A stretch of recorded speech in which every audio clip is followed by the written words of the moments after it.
서기관과 바리새인들, 이들은 예수님을 책잡고자 하는 사람들입니다. 예수님을 모함하고자 하는 사람들인데, 이 사람들이 간음하는 현장에서 붙잡은 여인을 데리고 예수님이 있는 곳으로 다가오는 겁니다. 예수님께 이 여인을 어떻게 하는 것이 당신 생각에는 옳으냐라고 물어보려고 데리고 왔는데, 이것이 음모였습니다.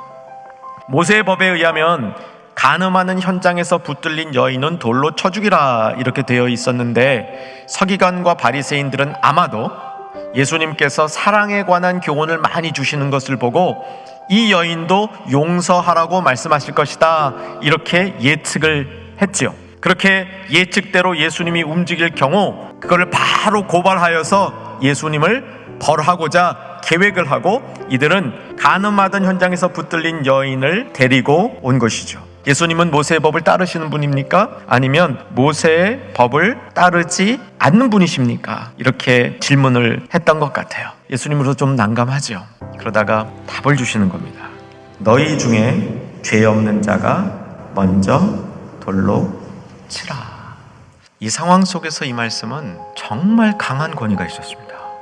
완전히 사람들을 압도한 겁니다. 그 압도한 내용이 너희 중에 죄 없는 자가 먼저 이 사람을 치라라는 겁니다.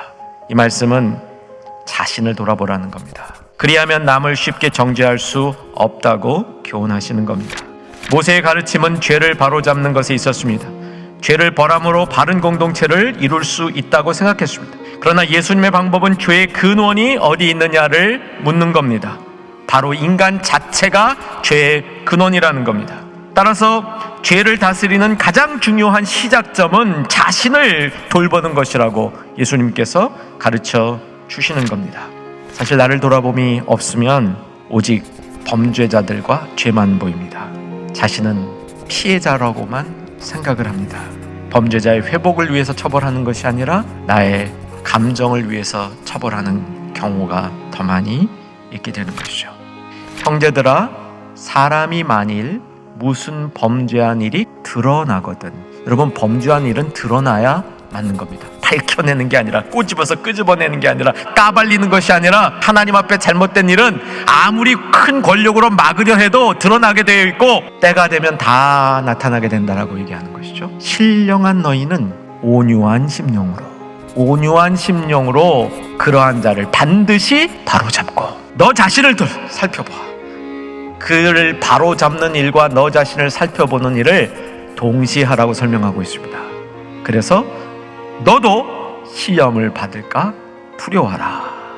시험 받아서 다른 사람에게 책벌하거나 다른 사람을 용서하지 못하는 일을 금하고 있는 가르침이죠. 9절에 보면 사람들이 하나씩 그 장소를 떠나기 시작합니다. 오직 예수와 그 가운데 섰는 여자만 남았더라. 예수께서 일어나 여자 외에 아무도 없는 것을 보시고 이르시되, 자, 나에게 주신 말씀으로 같이 읽도록 합니다. 여자여, 너를 고발하던 그들이 어디 있느냐?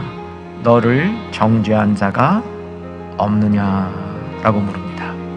여인은 이제 다른 사람들의 정죄로부터 완전히 자유롭게 된 상태이죠. 정죄하는 자가 다 떠났는데 정죄하는 자가 있다고 착각하며 살 수 있습니다. 내가 스스로 나를 정죄할 수 없는데 내가 스스로 나를 정죄해야 된다고, 나는 약한 사람, 나는 부족한 사람이니까 하면서 스스로를 정죄하며 사는 자리를 벗어날 수 있습니다. 대답하되 주여 없나이다. 예수께서 이르시되, 같이 읽습니다. 시작. 나도 너를 정죄하지 아니하노니 가서 다시는 죄를 범하지 말라. 나도 너를 정죄하지 아니하리니, 이 말씀은요, 신적인 용서권의 발동입니다.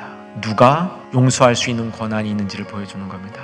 용서할 수 있는 권한이 있는 사람은요, 심판하실 권한이 있는 사람이 용서할 권한도 있는 겁니다. 여러분, 심판권이 누구에게 있습니까? 원래 하나님 아버지에게 있었는데 아들 예수님께 완전히 위임했다. 요한복음이에요.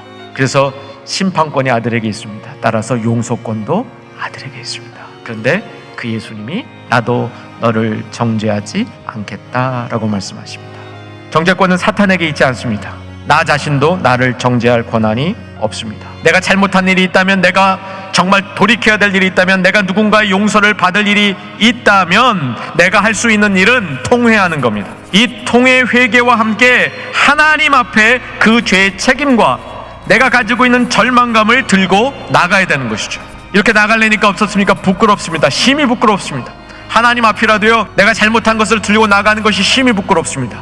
이 문제를 어떻게 해결해 줍니까? 보혈이 해결해 줍니다. 보혈이 우리가 하나님 앞에 나가는 부끄러움이 있는 그 모습을, 부끄러움이 있음에도 불구하고 하나님 앞에 나아가도록 힘을 주고 이끌어주는 것이 예수님의 보혈입니다. 예수님은 돌이킬 수 있는 길을 누구에게나 열어주셨습니다. 그런데 돌이킨 다음에 예수님이 정죄하지 않겠다는 이 선언을 받은 이후에 삶은 죄를 짓지 않는 삶으로 옮겨져야 한다는 것이죠. 나도 너를 정죄하지 아니하노라, 가서 다시는 죄를 범하지 말라라고 얘기를 합니다. 분명히 이 여인이 유혹도 받았을 것이고 죄도 짓고 그런 삶을 살았을 겁니다. 그런데 그 죄를 이기는 삶을 살았을 겁니다. 계속 죄를 짓는 것이 아니라 죄를 이길 수 있는 힘이 점점 이 여인의 삶 속에서 강해지는 것을 경험했을 것입니다. 점점 죄를 멀리하고 싶은 마음이 생겼고 죄성을 죽이려는 노력이 더 강해졌으며 결국 하나님께 가까이 가는 것이 인생의 즐거움이 되는 삶으로 변해갔을 것입니다. 사는 여러분, 너희 중에 죄 없는 자가 먼저 돌로 치라. 이 말씀 우리 마음속에 새기면서 나는 죄인입니다 라고 고백할 수 있는 우리 모두가 되기를 소망합니다. 그때 너를 고발하던 그들이 어디 있느냐? 자신 있게 답하십시오. 없어졌습니다. 예수 안에서 싹 없어졌습니다. 답할 수 있기를 바랍니다.